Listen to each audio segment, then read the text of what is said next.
పుష్పం అని కూడా అంటారు. ఈ శంఖ పుష్పం దేవుళ్లకు ప్రీతిపాత్రమైనదని నమ్మకం. ముఖ్యంగా శంఖ పుష్పం శని దేవుడితో ఉందని నమ్మకం. ఈ పువ్వు నీలం రంగులో ఉంటుంది. శనీశ్వరుడికే కాదు, ఈ పుష్పం విష్ణువుకు కూడా చాలా ప్రీతికరమైనది.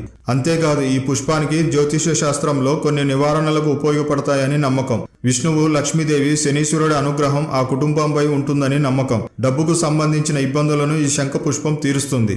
ఆ కుటుంబంలో శ్రేయస్సు ఉంటుంది.